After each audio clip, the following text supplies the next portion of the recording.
Aku selalu gagal menjalani pernikahan, hingga akhirnya aku menjadi seperti ini. Assalamualaikum sahabat Bunda.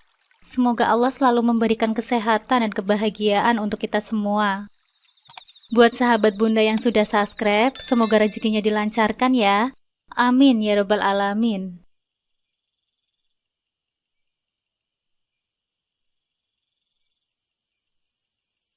Aku berdiri di depan cermin, menatap bayangan diriku sendiri yang nampak sempurna di luar. Wajah yang dihiasi garis-garis halus keagungan, rambut hitam yang terurai rapi, dan mata yang dulu memancarkan semangat hidup. Banyak yang mengatakan bahwa aku cantik, pintar, dan pekerja keras, sebuah kombinasi yang dianggap sebagai berkah. Tapi hanya aku yang tahu kebenaran di balik bayangan itu. Di balik kecantikan yang sering dipuji ada luka yang mendalam, yang tersembunyi di balik senyum yang terpaksa, luka yang tak pernah sembuh yang setiap hari menggerogoti hatiku, sedikit demi sedikit seperti racun yang perlahan merusak jiwaku. Pujian yang kudapatkan seakan menjadi ironi bagi kehidupanku. Orang-orang melihatku sebagai wanita yang beruntung, diberkahi dengan semua yang diinginkan banyak orang. Tapi mereka tak tahu bahwa hidupku adalah sebuah ironi. Kecantikan ini tak pernah memberiku kebahagiaan yang sesungguhnya. Sebaliknya itu hanya menjadi perisai tipis yang menyembunyikan realita pahit yang harus kutanggung setiap hari. Namaku Fitri, dan seperti banyak wanita lain, aku pernah percaya bahwa cinta adalah segalanya. Aku pernah berpikir bahwa cinta mampu mengatasi semua rintangan, bahwa dengan cinta aku bisa menaklukkan dunia. Dengan keyakinan itu, aku menjalani hari-hariku penuh dengan harapan dan mimpi-mimpi yang indah. Masa mudaku diwarnai oleh cinta pertama yang tulus dan penuh harapan, yang kujalani bersama seorang pria yang kukenal selama lebih dari 6 tahun. Pria itu adalah sosok yang sempurna dalam pandanganku. Pria yang dulu tak pernah memiliki apa-apa, yang berjuang dari bawah dan bersamaku, perlahan-lahan meraih kesuksesan. Aku masih ingat betapa bangganya aku ketika melihatnya berkembang dari seorang pemuda yang bermodal semangat dan mimpi, menjadi pria dewasa yang disegani dalam karirnya. Setiap langkah yang diambilnya aku ada di sana, mendukung dan menyemangatinya. Karena bagiku, cintaku padanya tak pernah ternilai harganya. Kami menikah setelah bertahun-tahun melewati masa-masa sulit bersama. Saat itu, aku percaya bahwa pernikahan adalah puncak dari semua kebahagiaan yang telah kami bangun bersama. Dan aku yakin bahwa dia adalah orang yang akan bersamaku hingga akhir hayat. Aku tak pernah meragukan kesetiaannya, karena selama ini aku telah memberikan seluruh hatiku padanya. Namun, kenyataan tak seindah mimpi. Pernikahan kami yang dulu penuh dengan cinta berubah menjadi medan perang yang tak terlihat. Awalnya semuanya nampak baik-baik saja. Kami bahagia, atau setidaknya itulah yang kupikirkan. Tapi perlahan-lahan, aku mulai merasakan perubahan dalam sikapnya. Dia menjadi lebih sibuk, lebih sering pulang larut malam, dan semakin sering menutup diri dariku. Aku mencoba memahami, berpikir bahwa itu hanyalah tekanan pekerjaan. Aku percaya bahwa fase ini akan berlalu, dan kami akan kembali seperti dulu. Sayangnya, aku salah. Kebenaran yang menyakitkan akhirnya terungkap. Suamiku berselingkuh dengan rekan kerjanya, seorang wanita yang diam-diam memasuki hidupnya, mencuri hatinya dan menghancurkan kepercayaan yang selama ini kuberikan. Pengkhianatan itu menghancurkan segalanya. Hati yang selama ini kutitipkan padanya kini hancur berkeping-keping. Wanita itu yang kini menjadi istrinya mengambil semua yang pernah menjadi milikku. Cinta, kepercayaan, dan mimpi masa depan kami. Perceraian adalah pilihan yang tak terelakkan. Aku harus mengakhiri pernikahan yang dulu kuanggap sebagai puncak kebahagiaan. Meski itu berarti harus melewati hari-hari yang penuh dengan kesepian dan air mata. Sakitnya tidak hanya karena kehilangan suami, tapi juga karena perasaan dikhianati oleh orang yang paling aku percaya. Setiap hari setelah perceraian, aku merasakan luka yang tak kunjung sembuh, seperti duri yang terus menusuk hatiku, mengingatkanku akan kegagalan yang terus kuterima. Namun, aku tidak bisa tenggelam dalam kesedihan selamanya. Aku memiliki seorang anak perempuan yang harus kubesarkan. dan dia adalah satu-satunya alasan bagiku untuk terus berdiri. Meski dunia seakan runtuh di sekitarku, aku tahu bahwa aku harus kuat demi anakku. Aku berusaha mengalihkan perhatianku dengan bekerja lebih keras, membangun karirku dan memberikan yang terbaik untuk putriku. Menjadi seorang ibu tunggal bukanlah hal yang mudah. Setiap hari adalah perjuangan, terutama ketika bayangan masa lalu yang terus menghantuiku. Kadang saat malam tiba dan kesunyian menyelimuti, kenangan tentang pernikahanku yang hancur kembali hadir, menyeretku ke dalam kesedihan yang mendalam. Tapi setiap kali aku melihat senyum di wajah anakku, aku menemukan kekuatan untuk melanjutkan hidupku. Aku berjanji pada diriku sendiri bahwa aku tidak akan menyerah, bahwa aku akan membuktikan kepada dunia dan pada diriku sendiri bahwa aku bisa menjadi ibu yang kuat dan mandiri. Meski hatiku hancur, aku tahu bahwa hidup harus terus berjalan. Aku berusaha membangun kembali hidupku, batu demi batu, dengan penuh harapan bahwa suatu hari nanti aku akan menemukan kebahagiaan yang sejati. Meskipun mungkin tidak seperti yang pernah kubayangkan, aku ingin percaya bahwa di balik semua kepedihan ini, Tuhan masih menyimpan rencana yang indah untukku. Setelah perceraian yang menyakitkan, aku merasa seperti berjalan di tengah kabut tebal tanpa arah yang jelas. Hari-hari terasa panjang dan penuh kesepian, tetapi aku tahu bahwa aku harus terus maju demi putriku. Sebagai seorang ibu, aku tak memiliki kemewahan untuk menyerah. Meski luka hati masih segar, aku mencoba membuka lembaran baru, mencoba menyembuhkan diri dari masa lalu yang pahit. Dalam upaya untuk kembali menemukan kebahagiaan, aku bertemu dengan seorang pria bernama Adit. Adit adalah rekan kerjaku, seseorang yang pada awalnya aku temui dalam hubungan pekerjaan. Namun, seiring berjalannya waktu, kami mulai menjalin hubungan yang lebih dalam. Adit berbeda dari mantan suamiku. Dia nampak lebih santai, lebih perhatian, dan memiliki selera humor yang membuatku tertawa di tengah kesulitan yang kualami. Dia tahu betapa sulitnya menjadi seorang ibu tunggal, dan dia sering menawarkan bantuan, meski aku jarang memintanya. Perhatian kecil yang dia berikan membuatku merasa dihargai dan tidak sendirian dalam perjuanganku. Namun, seiring dengan berjalannya hubungan kami, aku mulai melihat sisi lain dari Adit yang tak pernah ku ketahui sebelumnya. Kebiasaan berjudi online yang dia miliki ternyata bukan hal yang sepele. Setiap kali dia mendapatkan waktu luang, Adit akan menghabiskannya dengan berjudi, berharap bisa meraih kemenangan besar yang entah kapan akan datang. Pada awalnya, aku mencoba memahami dan bahkan menasehatinya untuk berhenti. Namun kebiasaannya itu sudah mendarah daging. Dia berjanji akan berhenti, namun janji itu selalu berakhir kosong. Dan aku mulai menyadari bahwa kebiasaan buruk itu bisa menjadi ancaman besar bagi masa depan kami, terutama bagi anakku. Aku tak bisa mengambil resiko. Pengalaman masa lalu telah mengajarkanku untuk lebih waspada terhadap hal-hal yang bisa merusak hidupku dan masa depan anakku. Meskipun aku menyukai Adit dan meskipun dia begitu baik padaku, aku tahu bahwa hubungan kami tidak memiliki masa depan yang cerah jika dia terus berperang dalam kebiasaan berjudi. Dengan berat hati, aku memutuskan hubungan kami. Keputusan itu tidak mudah, tetapi aku tahu itu adalah langkah yang harus aku ambil. Lebih baik aku sendirian dan tenang daripada bersama seseorang yang bisa membawa lebih banyak masalah dalam hidupku. Tak lama setelah perpisahanku dengan Adit, hidup kembali membawaku pada pertemuan yang tak terduga. Kali ini aku bertemu dengan seorang pria bernama Randy, yang usianya 11 tahun lebih tua dariku. Pertemuan kami terjadi di tempat kerja, ketika aku bekerja sebagai customer service di sebuah bank swasta. Randy adalah nasabah yang sering datang ke bank, dan pertemuan kami bermula dari percakapan sederhana seputar urusan perbankan. Randy nampak seperti pria yang tenang dan matang. Usianya yang lebih tua memberinya aura kebijaksanaan yang membuatku merasa aman di dekatnya. Dia bukan tipe pria yang terburu-buru dalam mengambil keputusan, dan itulah yang membuatku tertarik padanya. Kami mulai mengenal satu sama lain lebih dalam, dan aku terkesan dengan sikapnya yang perhatian. Dia bukan hanya peduli padaku, tetapi juga pada anakku.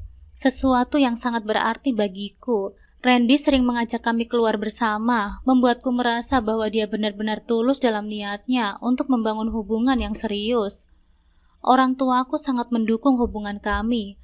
Mereka senang melihatku bersama Randy, yang mereka anggap sebagai pria yang bertanggung jawab dan mapan.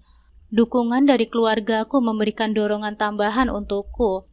Setelah 8 bulan berpacaran, Randy akhirnya melamarku. Lamaran itu datang dengan rasa haru. Karena setelah semua yang telah kulalui, aku merasa bahwa Tuhan mungkin telah mengirimkan seseorang yang benar-benar bisa membahagiakanku. Kami pun menikah dalam sebuah upacara yang sederhana namun penuh dengan makna. Aku memasuki pernikahan ini dengan harapan bahwa kali ini kebahagiaan benar-benar akan menjadi milikku. Aku berharap bahwa Randy akan menjadi pasangan yang setia dan penyayang, yang bisa memberikan keamanan dan cinta yang selama ini kucari. Namun, harapan yang kupupuk dengan penuh keyakinan itu perlahan mulai terkikis seiring dengan berjalannya waktu. Setelah kami menikah, aku mulai melihat sisi lain dari sikap Randy yang belum pernah terlihat sebelumnya. Di balik sikapnya yang tenang dan matang, ternyata ada sisi gelap yang selama ini tersembunyi. Randy memiliki temperamen yang kasar dan seringkali hal-hal kecil bisa membuatnya marah besar. Aku ingat suatu malam kami bertengkar karena hal sepele. Hanya karena aku salah memilih kata saat berbicara dengannya. Aku terkejut ketika tangannya melayang, menampar wajahku tanpa peringatan. Itu adalah kali pertamanya dan meskipun dia meminta maaf setelahnya, aku tahu bahwa ada sesuatu yang salah. Sayangnya, itu bukanlah yang terakhir. Perlahan-lahan kekerasan menjadi bagian dari hidupku. Randy yang dulu nampak begitu tenang dan bertanggung jawab, berubah menjadi pria yang penuh amarah dan kekerasan. Setiap kali dia merasa kesal atau tersinggung, dia tak ragu untuk melampiaskannya padaku. Aku berusaha untuk bertahan, berpikir bahwa mungkin ini hanya fase, bahwa mungkin dia akan berubah seiring berjalannya waktu. Namun, kekerasan itu tak pernah berhenti.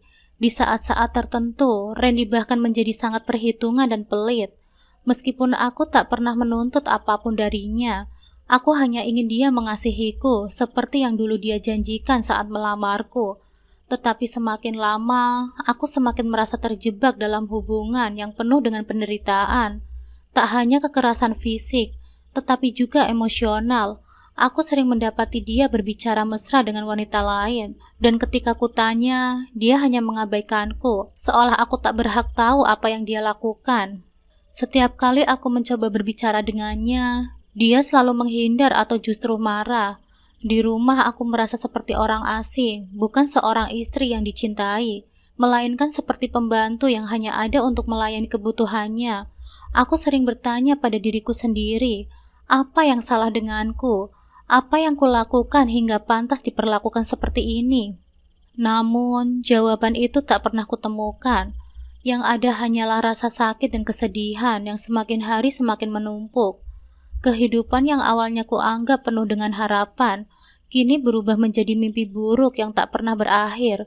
Aku tahu bahwa ini bukanlah kehidupan yang kuimpikan, tetapi setiap kali aku berpikir untuk pergi, ada rasa takut yang menghantui. Aku takut akan masa depan, takut akan stigma sebagai wanita yang 2 kali gagal dalam pernikahan. Dan lebih dari itu, aku takut tak mampu memberikan kehidupan yang baik bagi anak-anakku. Di saat-saat terburuk, aku merasa sangat lelah, baik secara fisik maupun mental. Aku sering bertanya kepada Tuhan, sampai kapan cobaan ini akan berakhir? Apakah aku benar-benar tak layak untuk bahagia? Tetapi meskipun rasa putus asa sering menyelimuti, ada satu hal yang membuatku tetap bertahan. Keinginan untuk melindungi anak-anakku. Aku tahu bahwa aku harus kuat, meskipun hati ini terluka, demi mereka yang tak berdosa. Dalam kebisuan malam yang panjang, aku terus berdoa, berharap bahwa suatu hari nanti Tuhan akan memberiku jalan keluar dari semua penderitaan ini, bahwa suatu hari nanti aku akan menemukan kembali kebahagiaan yang dulu pernah kurasakan, meskipun saat ini nampak begitu jauh dari jangkauan. Hari demi hari, aku merasa semakin terpuruk dalam hubungan yang tak hanya menghancurkan fisikku, tetapi juga meremukkan jiwaku. Randy, pria yang dulu kubayangkan akan menjadi pelindung dan pendamping hidupku, kini menjadi sosok yang paling kutakuti. Setiap pukulannya, setiap hinaannya, menorehkan luka yang tak mudah sembuh, meninggalkan bekas-bekas yang tak kasat mata namun begitu nyata di hatiku. Akhirnya, pada suatu malam yang penuh emosi, ketika rasa takut dan sakit sudah tak tertahankan lagi, aku memberanikan diri untuk pergi. Dengan langkah berat, aku pulang ke rumah orang tuaku, membawa serta anakku yang masih kecil. Aku berharap bahwa di sana aku akan menemukan perlindungan dan kedamaian yang selama ini hilang. Namun, kepulanganku tak disambut dengan tenang. Begitu tahu tentang perlakuan Randy terhadapku, orang tuaku marah besar. Ayahku yang biasanya begitu tenang dan bijak, kali ini tak mampu menahan emosinya. Dia ingin menuntut Randy dan ingin memastikan bahwa pria itu tak pernah lagi berani menyentuhku. Ibu di sisi lain menangis pilu melihat anaknya kembali dengan tubuh yang penuh memar dan hati yang hancur. Mereka marah bukan hanya kepada Randy, tetapi juga padaku. Kenapa aku begitu bodoh hingga membiarkan diriku terperosok dalam hubungan seperti ini? Namun, kemarahan orang tuaku bukannya menyelesaikan masalah, justru memperburuk masalah. Randy yang mendengar bahwa aku kembali ke rumah orang tuaku dengan keluhan tentang perlakuannya, semakin marah dan menaruh dendam kepada mereka.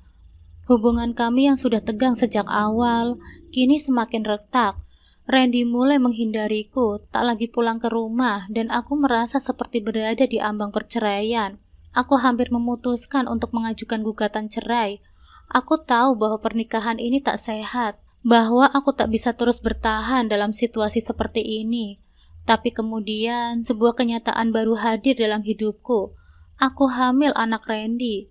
Saat aku melihat 2 garis di alat tes kehamilan, perasaanku campur aduk memenuhi hatiku. Di satu sisi, aku merasa takut dan tak siap, tapi di sisi lain, ada harapan kecil yang tumbuh. Mungkin hanya mungkin, kehadiran anak ini akan merubah segalanya.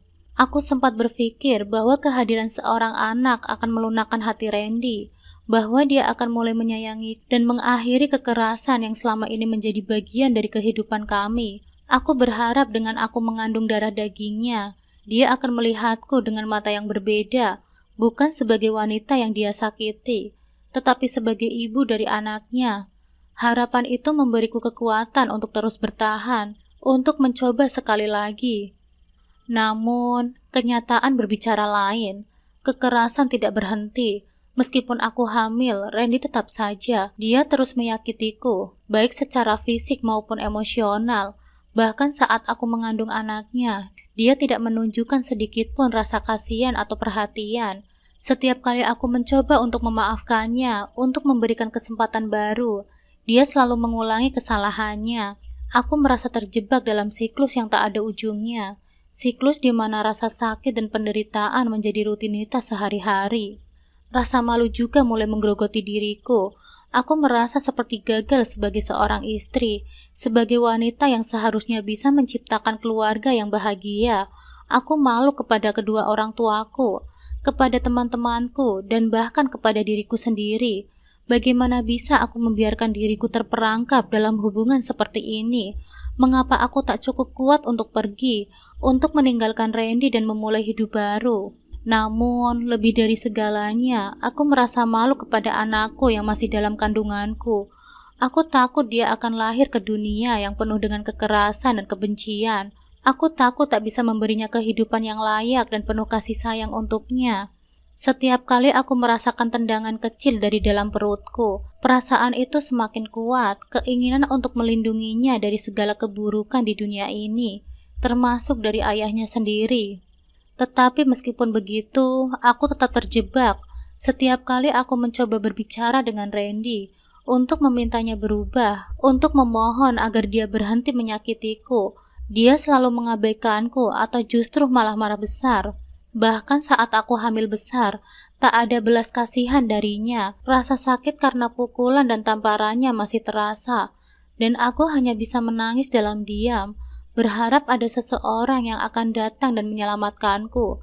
Di masa kehamilan besar, ketika seharusnya aku mendapatkan perhatian dan cinta, yang ada justru hanya sebaliknya. Aku merasa kesepian, seolah aku hanya seorang diri yang berjuang dalam kehamilan ini. Tak ada yang memperhatikanku, tak ada yang peduli pada kesulitanku. Setiap hari, aku bangun dengan rasa takut dan cemas, tak tahu apa yang akan terjadi selanjutnya. Namun, dalam kegelapan itu, ada satu hal yang membuatku terus bertahan. Anak yang sedang kukandung. Aku tahu bahwa aku harus kuat. Meskipun hatiku hancur berkeping-keping, aku tahu bahwa aku harus melindungi anak ini, memberinya kesempatan untuk hidup yang lebih baik. Bahkan jika itu berarti aku harus menanggung semua rasa sakit ini sendirian. Aku tak bisa menyerah, karena sekarang aku bukan hanya seorang wanita yang terjebak dalam hubungan yang buruk, tetapi juga seorang ibu yang harus melindungi anak-anaknya, apapun yang terjadi. Dengan segala kekuatan yang tersisa, aku mencoba bertahan. Aku terus berdoa, berharap bahwa suatu hari nanti Tuhan akan memberikan jalan keluar dari semua penderitaan ini, bahwa mungkin di suatu tempat di masa depan, aku akan menemukan kebahagiaan yang selama ini ku cari, bukan hanya untuk diriku sendiri, tetapi juga untuk anak-anakku. Malam-malam yang kulewati selalu penuh dengan kegelisahan. Di tengah gelapnya malam, saat seluruh dunia seakan terlelap, aku terjaga dengan pikiran-pikiran yang tak henti-hentinya mengganggu ketenangan batinku. Rasa malu dan takut menjadi janda untuk kedua kalinya menyelimuti hatiku, seperti selimut tebal yang menyesakkan, membuatku terperangkap dalam keputusan yang sulit. Setiap kali aku berpikir untuk meninggalkan Randy, bayangan anak-anakku selalu muncul di benakku. Aku takut mereka akan tumbuh dengan stigma anak-anak dari dua pernikahan yang gagal. Bagaimana mereka akan melihatku sebagai ibu yang tak mampu mempertahankan rumah tangganya? Bagaimana orang lain akan melihat mereka, anak-anak yang harus menanggung beban dari kesalahan-kesalahan yang bukan milik mereka? Aku sering bertanya pada diriku sendiri, apa yang akan terjadi pada masa depan kami jika aku memutuskan untuk bercerai? Akankah ada pria yang mau menerima seorang wanita seperti diriku? Seorang ibu dengan 2 orang anak dan beban masa lalu yang begitu berat. Pikiran itu membuatku gemetar, seolah-olah aku terjebak di antara 2 jurang yang sama-sama menakutkan. Di satu sisi, ada jurang pernikahan yang penuh dengan kekerasan dan rasa sakit, di mana setiap hari adalah perjuangan untuk bertahan hidup. Di sisi lain, ada jurang ketidakpastian, di mana aku harus menghadapi dunia sebagai seorang ibu tunggal, memikul sendiri beban finansial dan emosional dari 2 anak yang membutuhkan kasih sayang dan perhatian.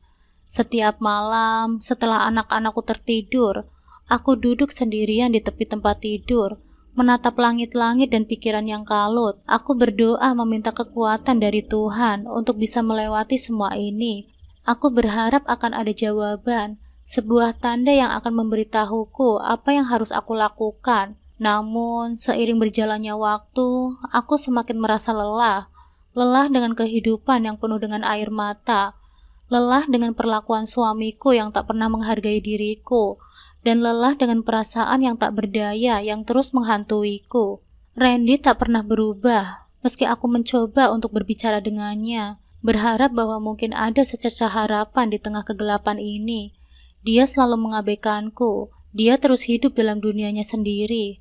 Seakan-akan aku dan anak-anak kami hanya ada di pinggiran kehidupannya, bukan bagian penting yang harus dia jaga dan lindungi. Setiap kali aku berpikir untuk menyerah, untuk mengakhiri semua ini, rasa malu dan ketakutan itu kembali menghantamku. Aku membayangkan apa yang akan dikatakan orang-orang jika mereka tahu aku bercerai lagi. Bisik-bisik mereka, pandangan sinis, dan rasa iba yang akan mereka tunjukkan, semua itu membuatku merasa terperangkap. Aku takut menjadi bahan pembicaraan, takut dianggap gagal sebagai seorang istri dan ibu. Bagaimana aku bisa menghadapi dunia luar dengan semua stigma yang melekat pada status janda untuk kedua kalinya? Namun, di sisi lain, aku tak bisa mengabaikan perasaan lelah yang semakin hari semakin menguasai diriku. Lelah dengan hidup yang hanya berisi penderitaan, tanpa sedikit pun kebahagiaan. Lelah dengan perasaan kosong setiap kali Randy mengabaikanku atau menyakitiku. Lelah dengan senyum palsu yang harus kutunjukkan pada dunia luar, seolah-olah semuanya baik-baik saja. Padahal di dalam aku merasa hancur. Setiap hari aku mencoba untuk kuat, bukan hanya untuk diriku sendiri, tetapi juga untuk anak-anakku. Mereka adalah alasan utama mengapa aku masih bertahan, mengapa aku belum menyerah sepenuhnya. Aku tahu bahwa mereka membutuhkan seorang ibu yang kuat, yang bisa melindungi dan membimbing mereka, meskipun hatiku sendiri sedang berantakan. Namun, ada saat-saat di mana kekuatan itu terasa sangat tipis, seolah-olah aku bisa patah kapan saja. Aku terus berjuang dengan perasaan dilematis ini, antara keinginan untuk bahagia dan rasa malu yang menghantuiku. Ada saat-saat di mana aku hampir yakin bahwa kebahagiaan tak pernah menjadi bagian dari hidupku, bahwa aku harus menerima takdir ini dengan tabah. Namun, ada juga saat-saat di mana aku merasa bahwa aku berhak untuk mencari kebahagiaan, meskipun itu berarti harus meninggalkan semuanya dan memulai hidup yang baru.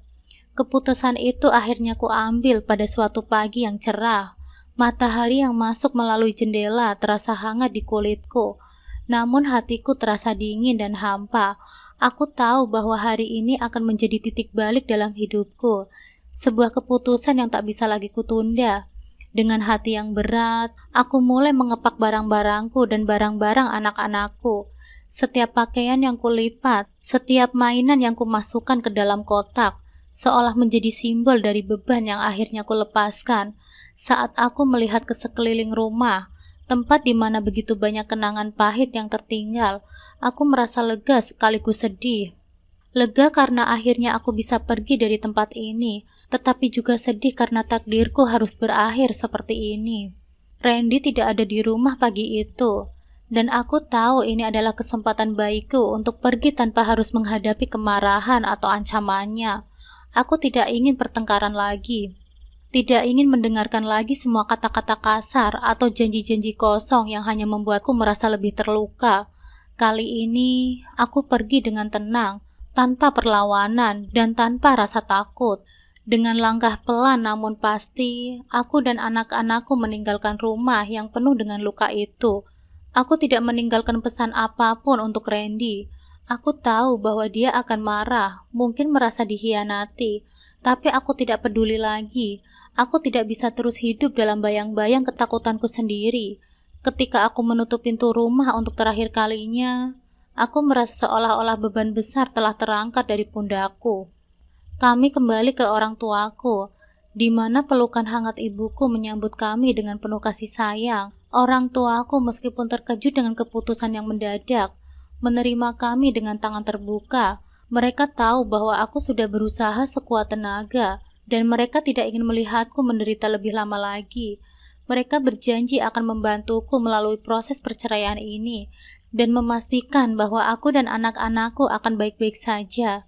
Randy tidak langsung menyadari bahwa kami sudah pergi. Dia mungkin mengira bahwa kami hanya keluar sebentar, atau mungkin aku sedang pergi ke rumah orang tuaku untuk beberapa hari seperti sebelumnya. Tapi ketika hari berganti dan kami tidak kembali, aku tahu bahwa dia akhirnya akan mengerti bahwa kali ini aku benar-benar meninggalkannya. Proses perceraian tidak mudah, banyak hal yang harus kuhadapi dan diselesaikan. Namun, setiap langkah yang kuambil terasa seperti sebuah kemenangan kecil. Setiap kali aku menandatangani dokumen, setiap kali aku menghadap pengadilan, aku merasa semakin kuat dan yakin bahwa aku melakukan hal yang benar. Aku tidak takut lagi dianggap sebagai janda yang selalu gagal dalam pernikahan oleh para tetangga. Sebaliknya, aku merasa bangga karena telah berani mengambil keputusan untuk meninggalkan hubungan yang hanya membawa penderitaan. Aku tahu bahwa ini adalah jalan yang terbaik, bukan hanya untuk diriku sendiri, tetapi juga untuk anak-anakku. Aku tidak ingin mereka tumbuh dalam lingkungan yang penuh dengan konflik dan ketakutan. Mereka berhak mendapatkan kehidupan yang lebih baik, jauh dari bayang-bayang kekerasan dan perselisihan. Hari-hari setelah perceraian itu diisi dengan rasa lega yang sulit kujelaskan. Aku merasa bebas, seperti burung yang baru saja dilepaskan dari sangkarnya. Meski banyak tantangan yang menanti di depan, aku siap untuk menghadapinya. Aku mulai mencari pekerjaan baru, berusaha untuk membangun kembali hidupku dari awal, dengan keyakinan bahwa aku mampu melakukannya. Aku juga mulai merencanakan masa depan anak-anakku dengan baik. Aku ingin mereka tumbuh dengan cinta dan perhatian yang tulus, tanpa perlu menyaksikan pertengkaran yang tak berujung antara orang tua mereka. Aku tahu bahwa akan ada saat-saat yang sulit, tapi aku percaya bahwa kami bisa melalui semuanya bersama. Dan akhirnya, meski luka di hatiku belum sepenuhnya sembuh, aku belajar untuk menerima masa laluku sebagai bagian dari perjalanan hidupku. Aku tidak lagi melihat diriku sebagai korban, tetapi sebagai seseorang yang telah berhasil keluar dari kegelapan dan menemukan cahaya di ujung lorong. Aku tahu bahwa jalan di depanku masih panjang, tetapi aku yakin bahwa aku dan anak-anakku akan baik-baik saja. Kami akan menjalani hidup ini dengan harapan baru, tanpa rasa takut, tanpa rasa malu, dan dengan keyakinan bahwa kebahagiaan akan datang pada waktunya. Dengan semangat baru dan cinta yang tak terbatas untuk anak-anakku, aku melangkah maju, meninggalkan masa lalu di belakangku, dan membuka lembaran baru dalam hidup kami. Ini adalah awal dari perjalanan baru, sebuah perjalanan menuju masa depan yang lebih cerah, di mana aku dan anak-anakku bisa menemukan kebahagiaan yang selama ini kamu cari.